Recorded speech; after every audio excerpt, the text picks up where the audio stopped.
Hi, boys and girls. This is Ms. Kathy. I'm so happy you've joined me today for another story just for you.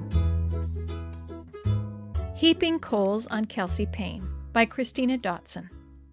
I have had it with that girl, I fumed as I stormed into the cabin and threw my towel onto the bed. If she makes one more snobby comment, I'm going to wipe that smirk right off her face.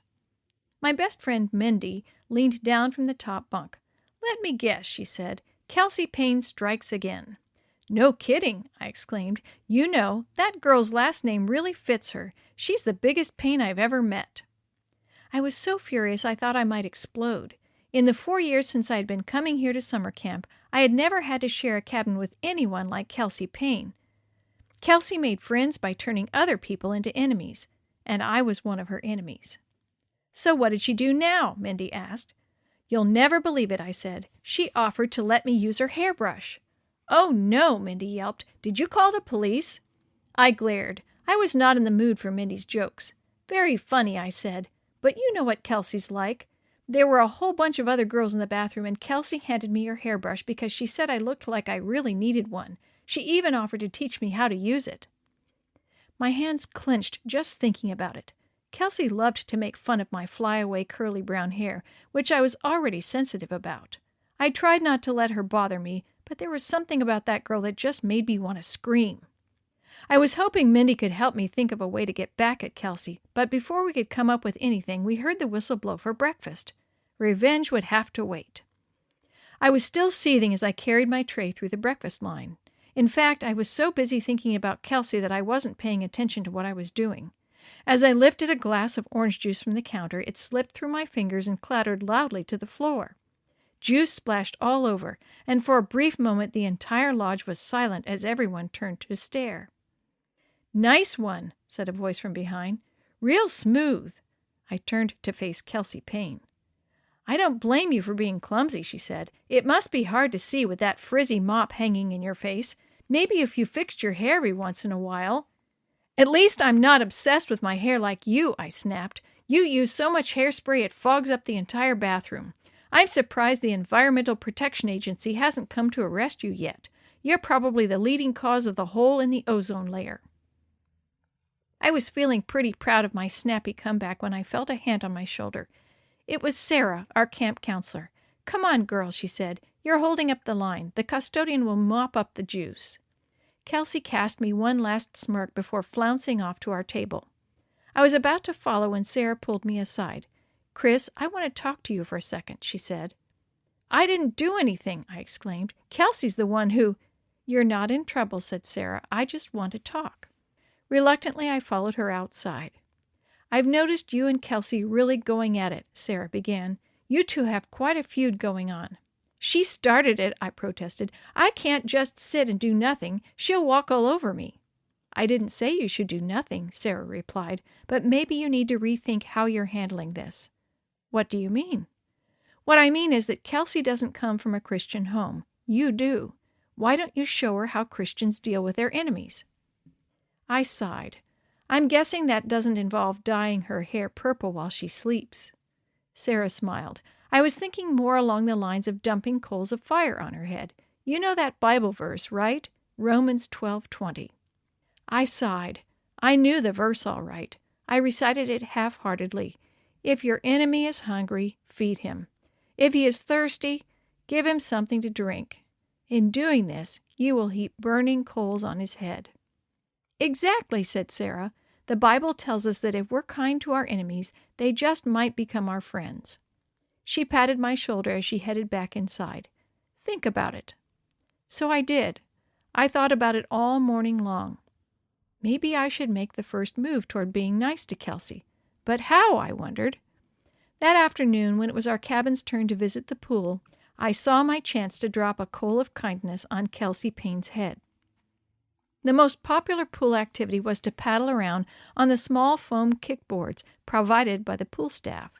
The campers had invented all kinds of games that could be played only while balancing on a kickboard, yet there were never enough boards to go around.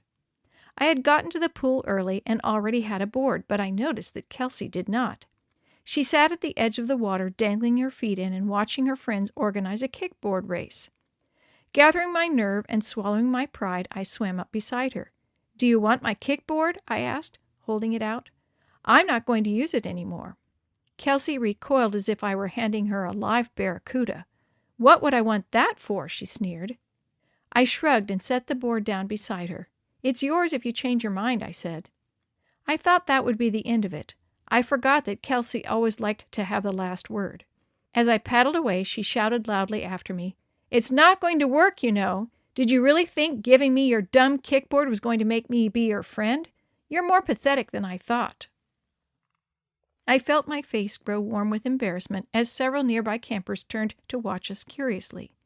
I longed to whirl around and face Kelsey, dunk her underwater, yell and scream, and let the whole camp know that I wouldn't be her friend if she paid me.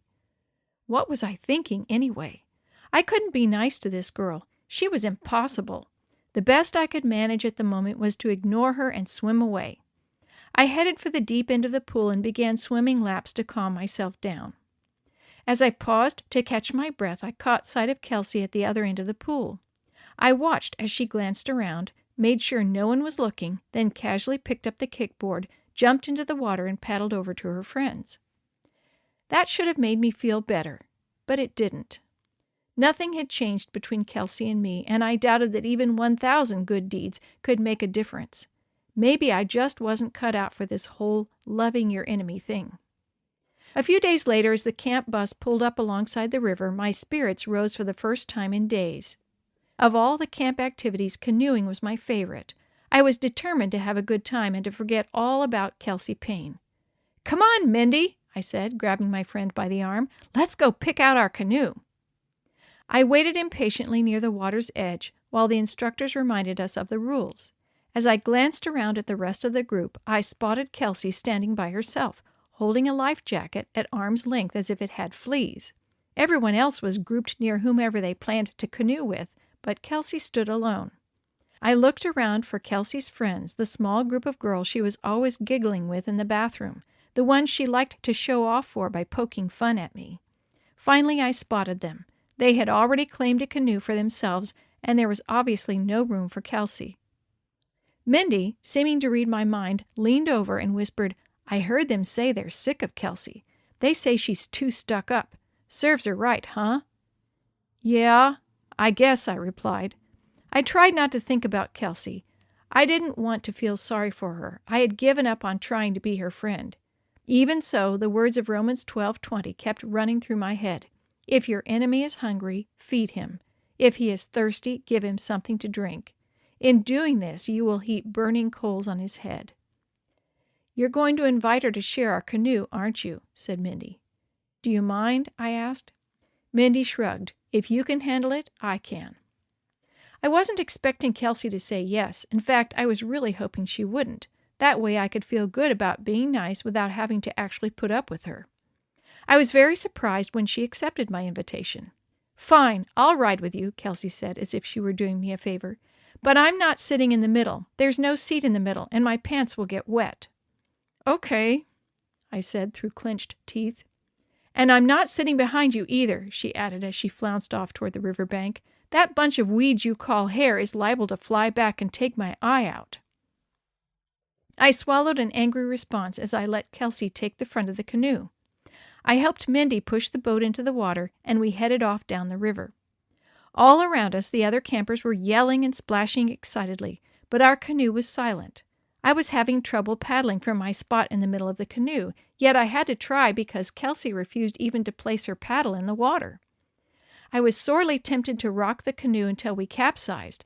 Mindy wouldn't mind if it meant we could soak Kelsey's perfectly sculpted hairdo. I had to keep reminding myself that the only real way to destroy an enemy was to turn that enemy into a friend. We continued slowly down the river. One by one, the other canoes began passing us by. Soon, the boat carrying Kelsey's former friends pulled ahead of us. I saw Kelsey's shoulders stiffen. She stared straight ahead. The girls in the other canoe waved. "Hi, Mindy! Hi, Chris!" they called out. They were obviously making sure Kelsey knew she was being ignored. As the girls' canoe rounded the bend and disappeared from sight, I heard Kelsey sniffle and saw her wipe her face with the back of her hand. Is she crying? I wondered. Should I say something? Before I had a chance to decide, another canoe pulled up and nearly bumped us from behind. "Beep, beep! Move over, slowpokes!" The 3 boys in the canoe splashed us playfully as they zipped by. "It might be faster if you got out and walked," they laughed. That was the last straw, not for me, but for Kelsey. Without warning, she leaped to her feet, waving her paddle in the air and shouting, "Come back and say that to my face!" Whoa! Mindy and I exchanged surprised glances as we tried to steady the canoe. Had Kelsey completely snapped? "You'd better sit down," said Mindy. "We're going to tip over." Kelsey sat, but she was still fuming. Those guys," she sputtered. "You know," I said hesitantly, not sure how Kelsey would react, "we could race them. If we won, that would teach them to call us slow." Kelsey turned to look me in the face. I imagined she was thinking the same thing I was.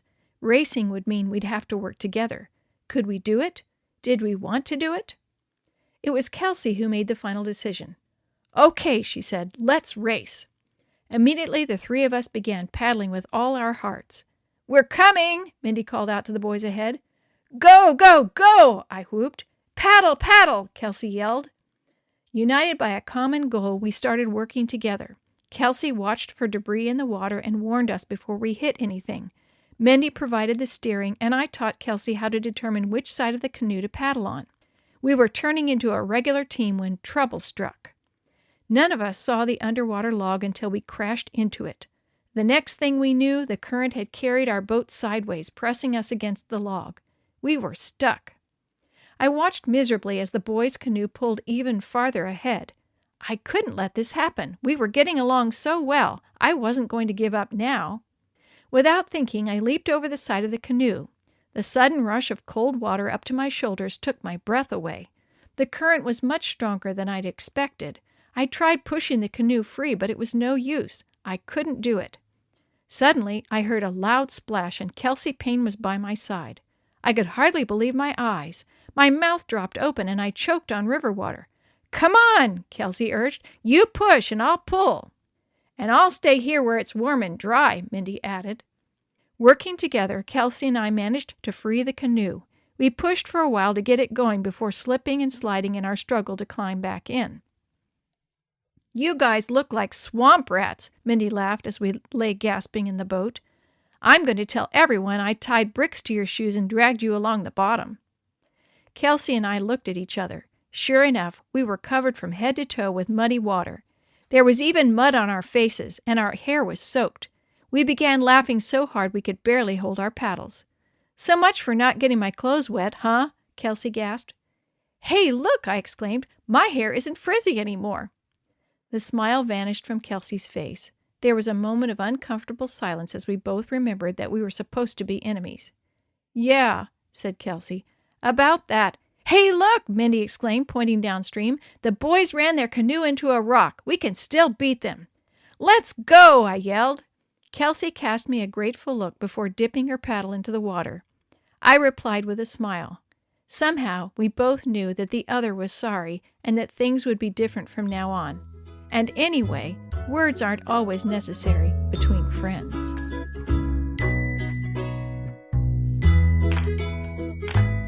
The story you have heard today is from Guide's Greatest Stories, written by various authors and compiled by Randy Fischel, and used with permission from the Pacific Press Publishing Association. If you're interested in any other books published by the Seventh-day Adventist Church, please visit AdventistBookCenter.com or call 1-800-765-6955.